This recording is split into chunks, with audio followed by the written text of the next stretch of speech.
In a small part of Central Asia 5,500 years ago, there lived perhaps the most horse-focused society that has ever existed in the world. They lived year-round in sturdy houses, creating small settlements by rivers and lakes.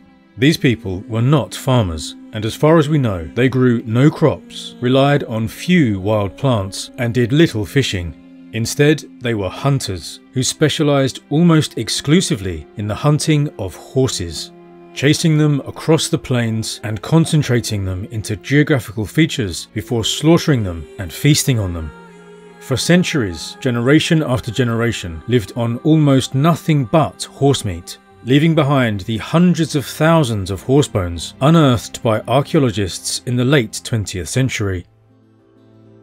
But it's also possible that this extraordinary society was even more special and unusual. Some experts believe that they in fact domesticated horses here, keeping them in corrals in their villages for their milk and meat. It's even argued that they rode these horses and used them for hunting the wild horse populations, riding on their backs with spears and bows and arrows in hand. If so, this would be an independent domestication process from that which led to our domesticated horses today. So who were these people? Where did they come from and how did they live? What is the evidence that they managed and domesticated horses, and what ultimately happened to them? This is the story of the incredible horse hunters of prehistoric Central Asia, the Botai culture. Much of this video concerns the history of horses and our ancient relationship with them, and my great-grandfather William Davis served in a cavalry regiment in the British Army, fighting in the Boer War, being stationed in Bangalore, India in 1911 where this wonderful photo was taken, and then fighting in World War I. On this video, I've partnered with MyHeritage, the #1 family history service, and I just discovered through MyHeritage that later in his life, William lived in Ilford, East London, on a road called Mafeking Avenue, named after a town in South Africa, which was the site of a famous battle during the Boer War. The whole housing estate, in fact, has streets named after Boer War battles. It struck me that the names of these streets must have been a constant reminder of his youth, riding his horse across the vast landscapes of South Africa. And the records I've found also show that when he left the cavalry after World War I, he worked as a stableman, continuing to work with horses in his civilian life. Building my family tree with MyHeritage has been a fun and rewarding experience. You can search over 19 billion historical documents to find possible matches for your relatives. And you can use instant discoveries to add whole new branches to your family tree with the click of a button. If you want to find out about your own family history, please use the link in the description below to sign up for a 14-day free trial and enjoy all the amazing features MyHeritage has to offer. Thank you to MyHeritage for sponsoring the video. The Botai culture, also known as the Botai Tursek culture, is dated to about 3700 to 3000 BC and was found in what's northern Kazakhstan today. Botai is the name of the type site, which was discovered in 1980. There are now over 20 settlements of this culture known, but Botai is still the largest. Before 3700 BC, the people here lived as foragers in small groups at temporary lakeside camps. They hunted a wide variety of game, such as horses, bison, sager antelope, gazelle, and red deer. It's difficult to study their way of life though, because they were so mobile that they left little evidence behind to be found. Sometime after 3700 BC, however, these people shifted to a new way of life. They began to specialise in the hunting of horses, and they settled down in permanent villages. Genetic testing on the remains of people from the Botai culture has revealed that they were descendants of a genetic population known to archaeogeneticists as West Siberian hunter-gatherers. That doesn't mean they were all from Siberia, this is just a name for populations found across the broader region in the early Holocene. The West Siberian hunter-gatherers descended largely from the Paleolithic population known as the ancient North Eurasians, who are partly ancestral to many people today, including Europeans and Native Americans. The West Siberian hunter-gatherers and the Botai also had ancestry from the Eastern hunter-gatherers of Eastern Europe, and a smaller amount from populations in East Asia, which is what you would expect, as these were neighbouring populations with genes flowing between them over the generations. The important thing to note is that the ancestors of the Botai had been in this region for thousands of years. The changes seen in their material culture and ways of life after 3700 BC, and so becoming the Botai culture, were developed by these local hunter-gatherers. The sites they chose to settle down in are found in the forest steppe climatic ecotone, the transition zone between the two ecosystems. Almost all the Botai culture sites are located on the high banks of small steppe rivers or lakes, on elevated rocky ground with pine and birch forest nearby. Such sites provided fresh water, timber for fuel and building materials, and clay for pottery and for building. But it's also likely this environment was favoured by the horses that increasingly became the focus of Botai society. The horses came for fresh water, as well as the shelter provided by the forests. The largest Botai villages ranged in size from 44 to over 150 houses at Botai itself. One estimate I saw was over 250 houses. These were a type of domestic structure called pit houses, where the floors were dug down a little way into the earth and round walls and turf roofs were raised over them. They were arranged in rows along avenues and around plazas. Some researchers see these arrangements as facilitating the movement of people and horses. Another interesting aspect of the Botai culture is the fact that they used pottery. This may seem strange to those of us used to equating pottery with Neolithic farming societies.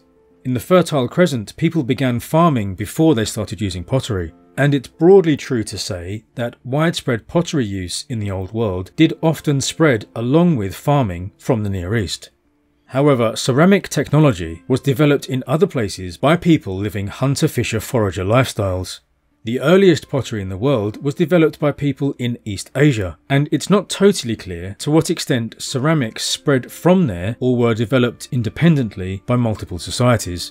Anyway, Botai pottery had simple forms with various geometric decorations, and the sherds of pottery found at Botai sites provide important evidence on the question of horse domestication in this society.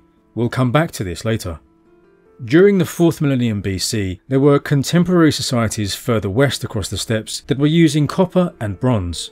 However, there is no evidence that the Botai had metallurgy or imported any metal tools. They made their own tools from stone and horse bones. Their ancestors had used a stone toolkit based on microliths, very small blades. However, as they changed their way of life, the Botai people also developed larger bifacial stone tools for their arrowheads and spears for hunting horses. And they made even more stone scrapers for processing horse hides. They also made large polished stone weights with holes in the middle. It's believed that these were used for making rawhide ropes. Individual rawhide thongs tied to each stone being twisted together to make rope, and they made these rawhide thongs using bone tools we call thong smoothers. You can use cordage and rope for all kinds of things, of course, but leather thongs are especially useful for making things to help manage horses. Things like harnesses, whips, lassos, loops on poles, hobbles, and so on. And it's hardly possible to overstate the extent to which the Botai economy and way of life was dependent on horses. At Botai itself, excavations revealed over 300,000 horsebone fragments. Over 99% of the bones found at Botai were horse, with most of the rest coming from domestic dogs and a few from various species of local wild game. At a different Botai culture village, horses made up 90% of the animal bones, with aurochs, the mighty wild bovid ancestral to domestic cattle, being the second most common. This level of specialisation on one species is highly unusual for hunter-gatherer societies. Even ancient megafauna hunters preying on large herds would take a range of species. And hunting horses was not easy. They're fast and intelligent, easily spooked into flight, and their individual herd sizes weren't enormous either. This made the archaeologists wonder how they managed to be so incredibly successful at it, and so the thinking started that maybe these horses had been closely managed or even domesticated in and around the settlements to be used for their milk and meat and other resources. Some speculated that domesticated horses had been ridden and used to hunt wild horses. It's an incredible thought, that these hunter-gatherers in Central Asia, isolated from the Neolithic farming communities with their domesticated cattle, sheep, pigs and cereal crops, domesticated this species independently. But is it actually true, or were they simply specialist horse hunters after all? What does the evidence tell us? Domestication is when people take control over a species for generations, managing its reproduction so that certain favourable traits are selected for over time. Eventually, the domestic forms of the species become physically and behaviourally distinct from the wild progenitor. The process of domestication is complex and subtle and takes a lot of time, and so can be difficult to assess archaeologically and even genetically. But people in many parts of the world have domesticated multiple plant and animal species, including, of course, horses. So what made people think at least some of the Botai culture horses had been domesticated? Well, analysis of the thousands of horse bones at the site seems to suggest that many whole, entire horse carcasses were butchered at the settlement. If the horses were hunted and killed further away, then we would expect that only the choicest cuts would be butchered at the kill site to be transported by people back home. There's no practical way or good reason for people on foot to drag entire horse carcasses for miles. In this case, it's also been suggested that they could have used domesticated horses to drag the carcasses of wild horses back to the settlement. Another way to assess whether animals are domesticated or wild is by looking at the kill patterns in the settlements. Domesticated female animals tend to be killed when they're old and past breeding age, while domesticated male animals are killed when young. That's not what's seen at Botai, however, where kill patterns are what you'd expect from wild hunting. All age groups at a 1:1 sex ratio were killed, even pregnant mares. Exactly the kind of pattern you'd expect from entire herds being trapped and slaughtered. But there's also innovative studies on the remains of horse teeth from these sites that seem to show patterns of damage from holding organic bits in their teeth. This would mean the animals had been harnessed and controlled by people with reins. Testing showed that this long-term damage could be caused by organic bits made from wood, bone, antler, or even twisted thick cordage. These items, along with leather thongs for reins, would of course not survive for thousands of years, but the evidence of their use is seen in their teeth. Now, it's possible that wild foals could have been taken and tamed from birth and raised individually, without a truly domesticated population ever being developed. But if that happened often enough for bitwear evidence to be found in multiple animals, that would suggest the process of domestication was at least underway, surely. For years, this bitwear evidence was considered pretty good evidence for riding, or at least close physical control, and therefore domestication at Botai. However, these bitwear studies have been called into question by other academics who believe they are simply natural damage in the range of ordinary wear experienced by wild and feral horses. Of course, using a bit in the mouth is not necessary for controlling horses. Simple loops can be tied around the jaw or neck. I should say though that modern horses can be ridden without saddle or reins, but this is only possible because they are domesticated horses. Even modern feral horses are the domesticated variety, bred over thousands of years for physical and, more importantly, behavioural traits that make taming and training relatively simple.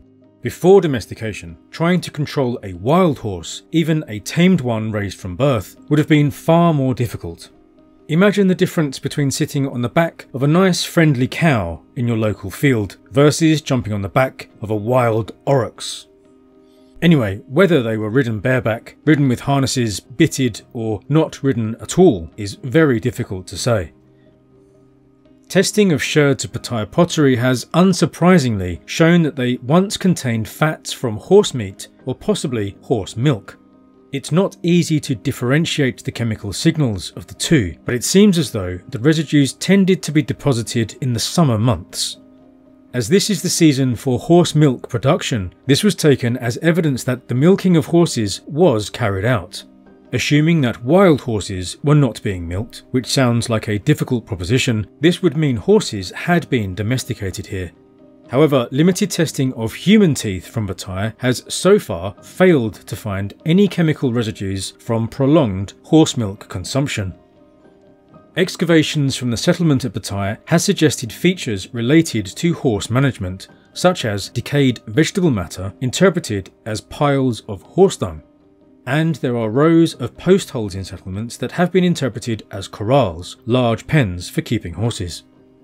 There's also evidence that horses were important culturally. In and around the houses at Botai settlements were enormous numbers of pits, usually about 1 metre in diameter. These were likely originally used as storage containers for fresh produce, but were reused as refuse pits, where food waste, like horse bones, could be discarded and buried. But some also show signs of ritual activity, where for example only the top parts of worked horse skulls had been placed. These might have been used by people as horse masks, perhaps in ritual activity, before being deposited along with sections of horse neck with the meat still on them, maybe as offerings. Some ritual pits also contain dog burials and dog skull deposits. These appear only on the west side of houses, clearly showing that these are dog sacrifices or special deposits and not just chucking out dead dogs as if they're kitchen waste. Like their hunter-gatherer ancestors dating back to the Paleolithic, these people had domesticated dogs, and they treated them with a measure of respect and differentiation from wild animals. Because they treat horses in similarly special ways at Botai, this leads researchers to believe horses were domesticated here too. So there's many suggestive pieces of information, but much of these interpretations have been challenged, and there's nothing conclusive about whether all the horses here were wild, or if some were also domesticated. But what about horse DNA evidence? Well, we now know that all domesticated horses in the world today descend from the horses domesticated on the Eurasian steppe between about 4000 BC and 2000 BC. And DNA testing shows that the Botai horses were not closely related to modern horses. Instead, they are related to Przewalski's horses, also known as the Mongolian wild horse. It's possible the Przewalski's horses are descended from the Botai breed, which, if they were domesticated, would make the Przewalski's feral horses rather than wild. Or it could be that both are related wild populations. Genetic evidence also suggests some selection related to coat pigmentation occurred in Botai horses, which may have been due to human-directed breeding control. An innovative 2024 horse DNA study used a new technique to estimate horse generation times and population sizes. They found evidence the wild horse population in this region increased by almost 2.5 times in the centuries before the Botai culture, likely due to improving local climatic conditions. They suggest this explosion in horse numbers encouraged local foragers to settle down and focus almost entirely on hunting this abundant resource.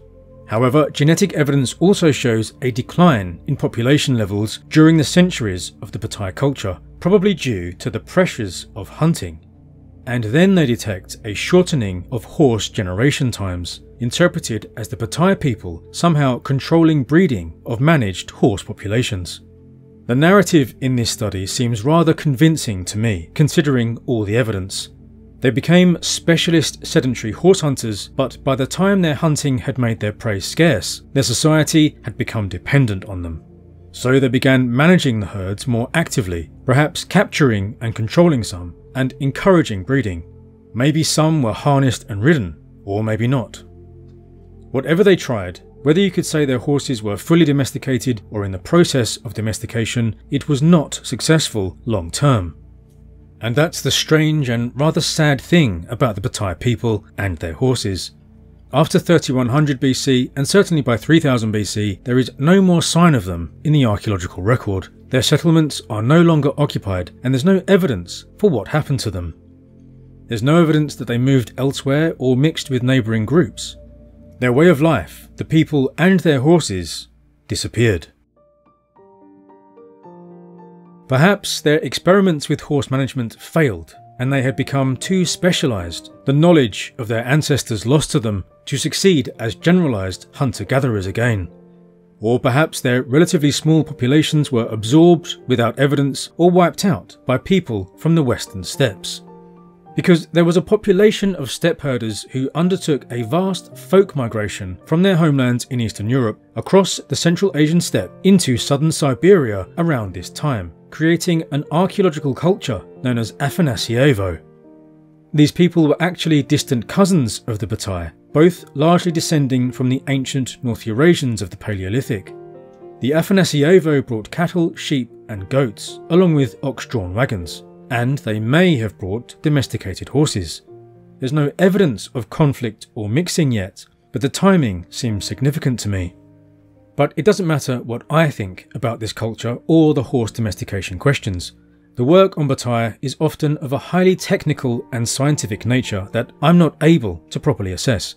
What I can say though is that this debate and the entire history of the work at Botai is a great example of the academic process in action. There's been decades of international collaboration in multiple fields, and entirely new techniques have been developed to answer questions here that have gone on to be used elsewhere. The sources for this video are listed in the description, so please read them if you're interested in the details. What really captivates me about this society is how completely reliant on horses they were, how much horses must have filled their thoughts from birth to death. You imagine how in each generation there were those especially skilled in hunting horses, and presumably these individuals were especially honoured in their society. Those who understood the behaviours and movements of the herds, those wisest in the ways of horses, the people who perhaps began the experiments of taming and managing horses, would surely have been respected, even revered. I wonder too if and how their dogs helped them with herding and hunting. I don't know if that's really been explored. And I suppose I just have this rather romantic image of them in mind.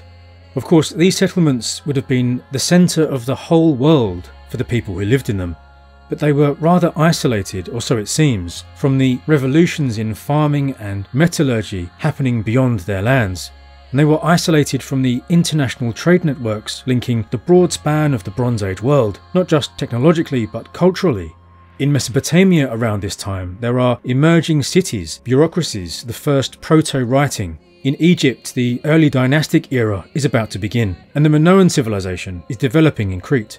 Over in Britain, the first stages of Stonehenge are being erected. In Eastern Europe, during this millennium, the Cucuteni Tripilia culture had built enormous proto-city settlements, with perhaps tens of thousands of people living together.